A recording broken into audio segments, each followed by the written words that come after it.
오늘 여호수아 4장 10절에서 18절까지 말씀 가지고 인생의 요단강과 같은 장애물을 건너려면, 인생에서 요단강의 장애물 같은 장애물을 건너려면 하는 제목으로 말씀 나누도록 하겠습니다. 이스라엘 백성들은 요단강을 건너야만 가나안 땅으로 들어가게 됩니다. 그 과정을 통해서 하나님께서 앞으로 이 약속의 땅 가나안을 인도하시는 분이 하나님이시고, 백성들은 그 인도자 되시는 전능하신 하나님을 따르고 순종하고 그러할 때 놀라운 하나님의 그 역사를 경험하면서 하나님께서 일으키시는 그 하나님의 역사를 보면서 가나안 정복의 그 시작이 되는 것을 보여주십니다. 우리 인생에도 어떤 새로운 일을 시작하거나 우리의 인생 여정 가운데 이런 요단강과 같은 인생의 장애물, 역경을 만날 때가 있죠. 누구라도 역경과 시련과 장애물 경험하지 않는 분들이 어디 있겠습니까? 이런 인생의 요단강을 건너야만 또 하나님께서 새롭게 인도하시는 또 그 곳으로 나아가게 되는데, 어떻게 그런 인생의 장애물을 만날 때 하나님 인도함 가운데 우리가 잘 지나갈 수 있는가, 건널 수 있는가, 오늘 말씀 통해서 몇 가지를 살펴보기를 원합니다. 첫 번째는요, 우리의 인생의 요단강 같은 장애물을 만나게 되면 그 앞과 뒤를 하나님께 맡겨야 한다는 것입니다. 이스라엘 백성들이 요단강을 도하할 때 언약궤를 맨 제사장들이 가장 먼저 앞장섰습니다. 약 1km 정도 앞장서서 나아갔죠. 그리고 그 뒤를 이스라엘 백성들이 따라가게 했습니다. 그리고 그 언약궤를 맨 그 제사장들이 요단강이 갈라지고 그 중앙에 요단강 가운데 서 있는 가운데 이스라엘 백성들이 지나가게 했습니다. 그리고 이스라엘 백성들이 다 지난 다음에 여호와의 언약궤를 맨 제사장들이 이제 하나님의 명령을 따라서 마지막으로 백성들의 뒤를 따라서 요단강을 건너게 되었습니다. 구조를 보면 이 언약궤가 처음에는 가장 앞장서서 맨 앞에 있다가, 또 요단강을 건널 때에는 요단강 중앙에 있다가, 그리고 백성들이 다 지나가면 뒤에서 언약궤가 백성들을 따라가게 됩니다. 아시다시피 언약궤는 하나님의 임재를 상징하지 않습니까? 그 안에 있는 십계명 두 돌판, 그리고 아론의 쌍난 지팡이, 그리고 만나의 항아리가 담겨 있죠. 그 이스라엘 백성들 앞에 놓여 있었던 범람하는 강물, 우리의 인생 앞에 도대체 이 장애물을 어떻게 건너야 하는가, 이 문제를 해결해야 그 다음 단계로 들어갈 수가 있는데 그걸 어떻게 해결해야 되는가 하는 그런 장애물과 같은 그런 어려움 앞에 맞닥뜨리게 되었을 때 우리가 앞을 알 수가 없죠. 그 앞을 모르는 미래를 하나님께 맡기고 나아가라는 것입니다. 그리고 과연 그렇게 하나님 믿고 나아간다고 할 때 그 결과가 어떻게 될까 잘 모르겠죠. 그 결과조차도 역시 믿음으로 하나님께 맡기고 나아가야 된다는 것입니다.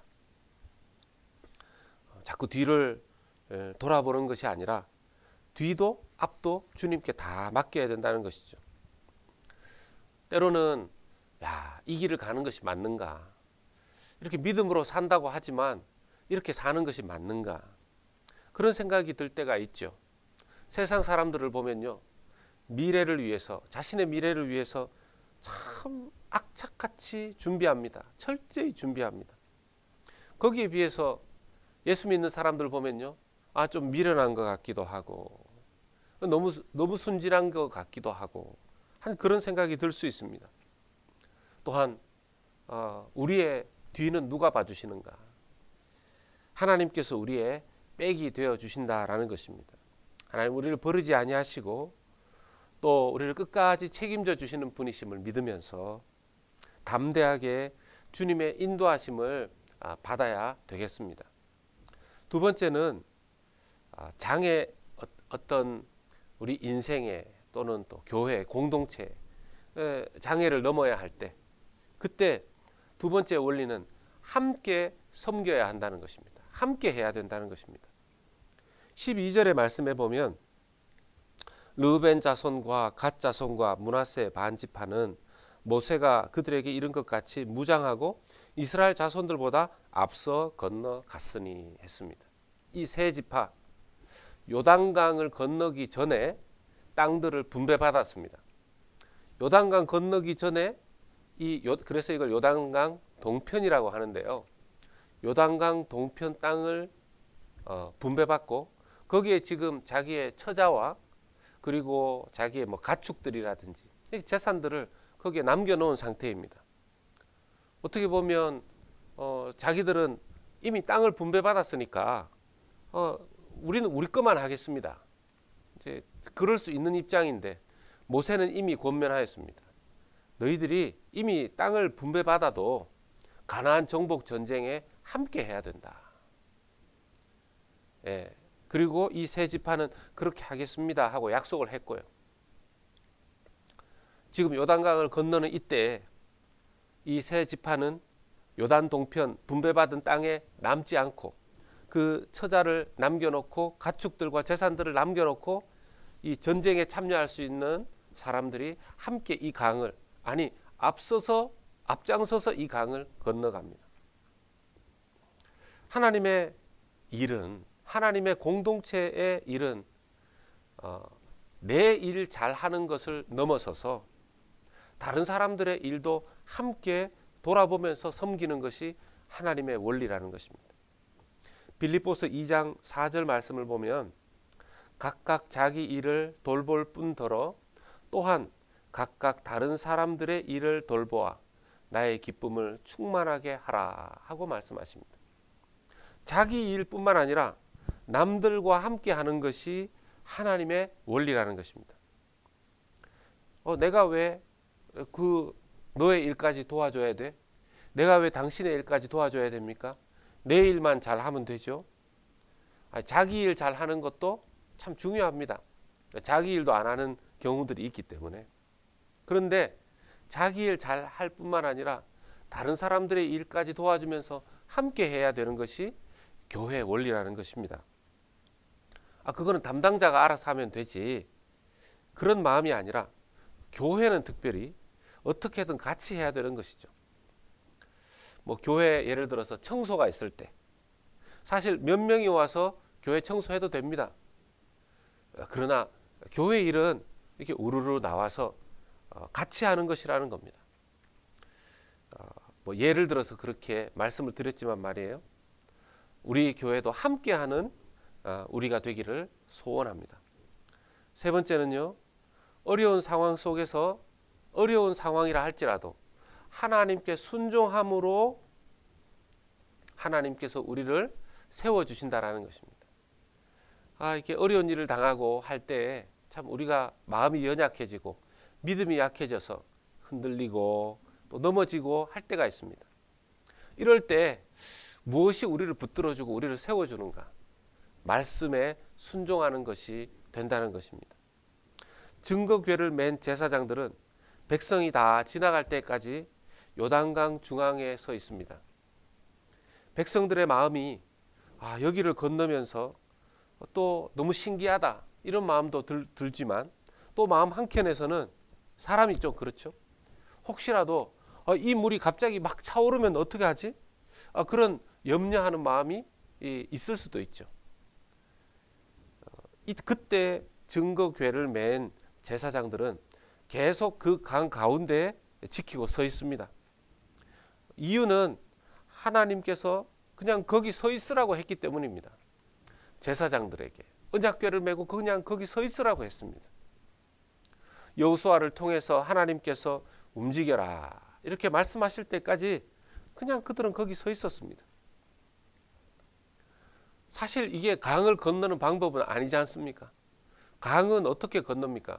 강은 배를 타고 건너거나 물이 얕은 쪽으로 돌아서 건너거나 이러는 것이지, 언약궤를 메고 그렇게 건너는 것은 이건 사실은 비상식적인 방법이죠. 하나님께서 가나안 건너게 하실 때 이런 방법을 쓰게 하신 이유가 하나님이 함께 하신다. 하나님의 말씀에 순종함을 통해서 하나님의 백성들은 세상적인 상식이 아니라 하나님의 방법, 말씀의 원리를 따라서 말씀에 순종할 때 하나님께서 우리의 믿음을 붙들어 주시고 이 길을, 장애물을 건너게 하신다라는 것을 보여주시는 것이죠. 가끔씩 공동체가 어려운 위기의 순간에 부딪힐 때가 있습니다. 그런 위기의 순간에 우왕좌왕하지 않는 것이 정말 믿음입니다. 가끔씩요, 공동체가 참 교회가 어려워졌을 때 이렇게 개인적인 결정을 하는 성도님들을 가끔 봅니다. 반대로 교회가 어려워질 때 어떻게든 자신의 힘을 보태려고 하나님 앞에 기도하면서 순종하는 경우를 또 봅니다. 어떤 것을 하나님께서 기뻐하시고 원하실까요? 우리 삶에 요단강과 같은 역경과 위기, 장애물을 넘어가야 할 때가 있습니다. 인간적으로 그때 이거 피할까? 도망갈까? 어떻게 할까? 그런 생각을 할 수 있지만 그때 하나님의 뜻을 여쭙고 기도하면서 말씀을 묵상하면서 순종하며 나아갈 때에 하나님께서는 여호수아를 세워주듯이 하나님의 백성들을 세워주시고 우리의 인생들을 세워주시고 우리 교회를 세워주실 줄로 믿습니다. 말씀했습니다. 40년을 광야에서 보냈던 이스라엘이 이제 가나안으로 들어가는 과정에서 요단강을 건너는 과정을 통해서 마치 홍해를 건널 때보다도 더 구체적이고 원리적인 과정을 말씀해 주시고 또 순종했던 그들의 모습들을 이 지금 후세의 말씀을 통해서 성경에 남겨 놓으셨습니다. 우리 역시 우리에게 맡겨진 사명과 하나님 나라를 세워가기 위해서 하나님께서 맡기시고 또 하나님께 우리의 문제를 맡기고 함께 사역하면서 위기의 순간에도 하나님께 순종하고 겸손하게 하나님 앞에 하나님의 일에 정말 도망가지 않고 순종함으로써 주님의 나라를 영광스럽게 세우는 우리 복된 우리 모든 성도님들, 우리 새로운 교회 될 수 있기를 예수 그리스도의 이름으로 축원합니다. 아멘. 하나님 아버지, 가나안을 향해서 들어가는 이스라엘 백성들이 주님 요단강을 건너가야 되었듯이 우리가 하나님 나라의 길을 갈 때 우리의 인생 가운데에도 요단강과 같은 인생의 역경과 또 위기와 장애물들을 만나게 되는 것을 고백합니다. 주님, 이스라엘 백성들을 도와 함께 그 앞과 뒤를 지켜주시며 동행하시며 또 그 말씀에 순종하는 했던 이스라엘 백성들을 그 요단강을 정말 주님 놀라운 초자연적인 역사하심으로 건너가게 하셨듯이 우리의 인생 또 우리 교회 가운데 우리 가정 가운데 닥치는 요단강과 같은 역경들을 주님의 말씀을 의지해서 주님이 함께 하심을 믿고 위기의 상황 가운데에서도 하나님께 순종하면서 나아갈 때 우리에게 승리를 주시고 우리가 그 역경을 넘어가게 하셔서 하나님의 놀라운 역사를 보게 하여 주실 줄로 믿습니다. 주님, 사랑하는 성도들의 삶 가운데 주님 역경들이 왜 없겠습니까?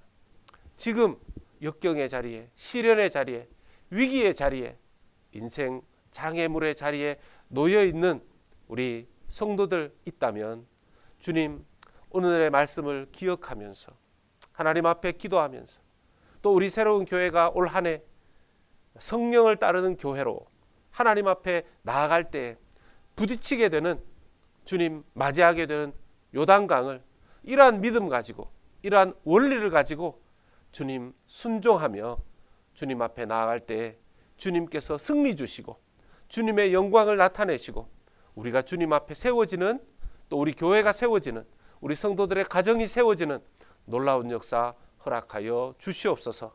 예수님의 이름으로 기도하옵나이다. 아멘.